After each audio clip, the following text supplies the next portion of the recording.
ഇന്ന് ചേട്ടൻ വീട്ടിലുള്ളതുകൊണ്ട് മീയക്കുട്ടിയുടെ എല്ലാ കാര്യങ്ങളും കഴിഞ്ഞതിന് ശേഷമാണ് കേട്ടോ നമ്മൾ കറി വെക്കാൻ നിൽക്കുന്നത്.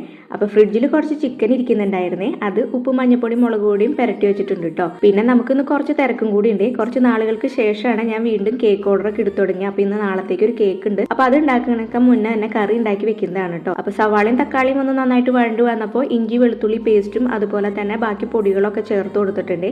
അതിലേക്ക് ഉരുളക്കിഴങ്ങും പിന്നെ ചിക്കനും കൂടി ഇട്ട് കൊടുത്ത് കുറച്ച് വെള്ളം ഒഴിച്ച് കുക്കർ അടച്ചു വെച്ച് വിസിൽ വരാൻ വേണ്ടി നോക്കിയിരിക്കുകയായിരുന്നു. അപ്പോഴാണ് കുക്കറിന്റെ വാഷർ ലൂസായ കാരണം സൈഡിൽ കൂടെ മൊത്തം എയർ പോയിക്കൊണ്ടിരിക്കുകയായിരുന്നേ. ഒന്നാമത് കേക്ക് ഉണ്ടാക്കാൻ തന്നെ നല്ലൊരു ടെൻഷൻ ഉണ്ടായിരുന്നു കേട്ടോ. കാരണം ഇത് പെട്ടെന്ന് കിട്ടിയൊരു ഓർഡർ ആയിരുന്നു. അപ്പോൾ ഒരു കാര്യം സെറ്റ് ചെയ്ത് വെച്ചിട്ടുണ്ടായിരുന്നില്ല. അപ്പോൾ അതിന്റെ ഇടയിലാണ് ഈ കുക്കർ എനിക്ക് പണി തന്നെ കേട്ടോ. അപ്പോൾ അത് വേഗം ശരിയാക്കിയിട്ട് പിന്നെ ഓവൻ ഒന്ന് ക്ലീൻ ചെയ്തെടുത്ത് ഓവൻ ക്ലീനിങ് ഒക്കെ കഴിഞ്ഞപ്പോഴേക്കും ചിക്കൻ കറി ഏകദേശം നല്ല സെറ്റായി വന്നിട്ടുണ്ട്.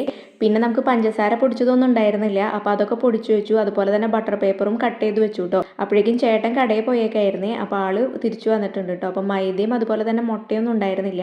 സാധനങ്ങളൊക്കെ കിട്ടിയപ്പോൾ വേഗം തന്നെ കേക്ക് ഉണ്ടാക്കുന്ന പരിപാടിയിലേക്ക് കടന്നു കേട്ടോ. അപ്പോൾ നമുക്ക് വാൻജോ കേക്ക് ആയിരുന്നു ഉണ്ടാക്കേണ്ടിയിരുന്നത്. അപ്പോൾ 2 kg ആയിരുന്നേ. അപ്പോൾ ആദ്യം വാനില സ്പോഞ്ച് ഉണ്ടാക്കി കേട്ടോ. അപ്പോൾ അത് റെഡിയായി കിട്ടിയിട്ടുണ്ട് കേട്ടോ. അപ്പോൾ സപ്പോർട്ട് ചെയ്യുന്നവർക്ക് ഒരുപാട് നന്ദി. പുതിയൊരു വീഡിയോ ആയിട്ട് അടുത്ത ദിവസം കാണാം.